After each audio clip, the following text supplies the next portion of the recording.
उच्च कोटि के संत महात्मा के लिए तैयार कर रहे हैं। पहले गुणों से संपन्न करेंगे, दुर्गुण निकालेंगे, गुणों से संपन्न करेंगे, उसके बाद ये सर्वश्रेष्ठ पद प्रदान करेंगे। ऐसे नहीं, तप करवाएंगे, तपस्या करवाएंगे, दुर्गुण दूर करवाएंगे, सद्गुणों से परिपूर्ण करेंगे, तब जाके संताई मिला करती है। ऐसे नहीं। कौन सा परोपकार पिछले महीने में किया? कहा पिताश्री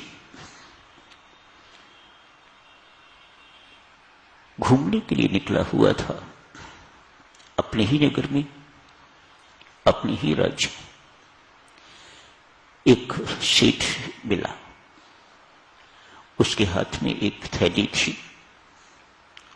मुझे देखते हुए कहा, राजकुमार, ये थैली अनमोल हीरे जवाहरात से भरी पड़ी है,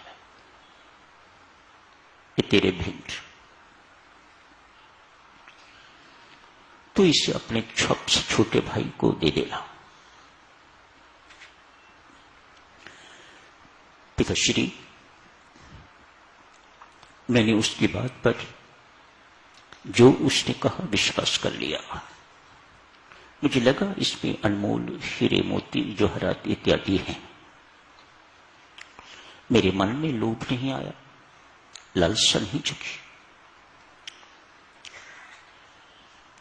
किसी प्रकार का कुछ ऐसा भी महसूस नहीं हुआ कि मैं अपने पास ही क्यों ना रख लूं, मझले को क्यों ना दे दूं, छोटे को क्यों दूं।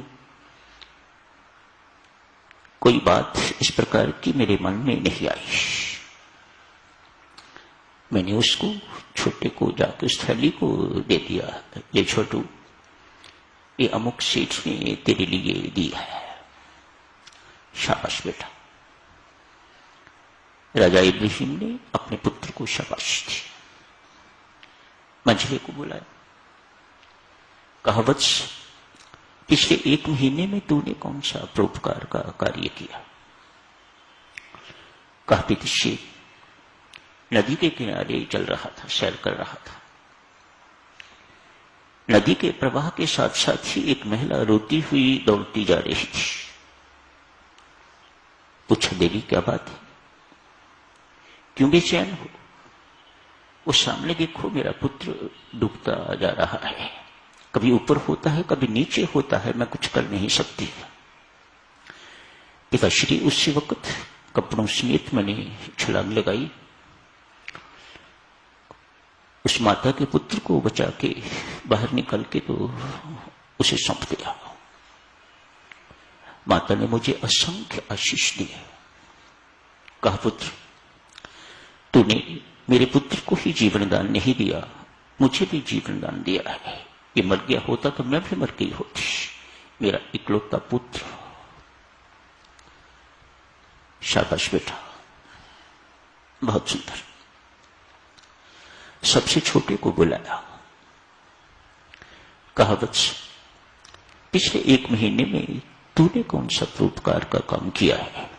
कोई भला काम, कोई नेक काम, कोई दूसरों के हित का काम तूने किया है पिछले साल, पिछले महीने? हाँ पिताश्री,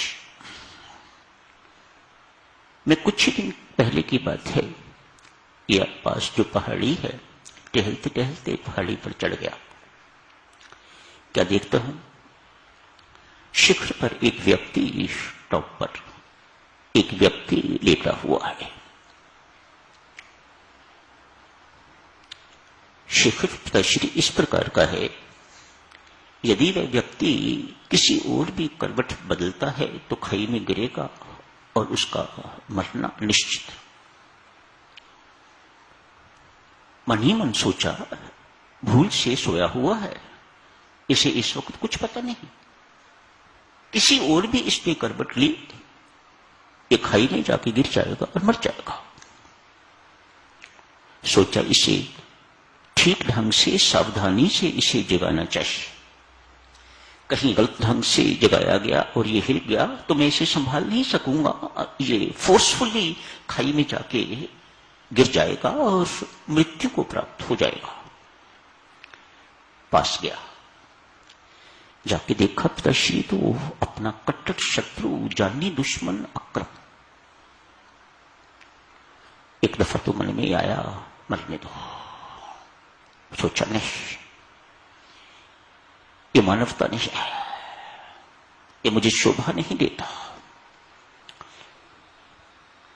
मेरे राजा की, मेरे पिताश्री की प्रजा है, जानी दुश्मन है, सो वट, लेकिन प्रजा है और मैं उस प्रजापालक का पुत्र। अतएव बहुत सावधानी के साथ उसे जगाया, बोला हिलना नहीं, अपनी आंख खोल और स्वयं सावधान होके तो उठ यहां से। इसको सामने देखकर अक्रम मुस्कुराया, मैं भी मुस्कुरा रहा था। दोनों ने एक दूसरे को मुस्कुराते देख के बहुत सावधानी से पर्वत के शिखर से नीचे उसने पांव रखे और हमने एक दूसरे को गले से लगा लिया।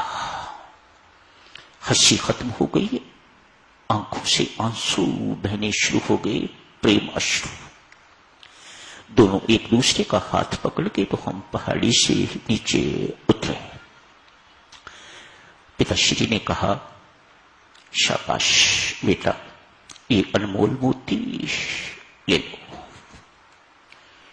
शत्रु में भी संभाव जो है, शत्रु में भी शत्रुता नहीं दिखती, द्वेष वैर भाव नहीं दिखता। पार्थ, वह भक्त मुझे प्रिय है। आज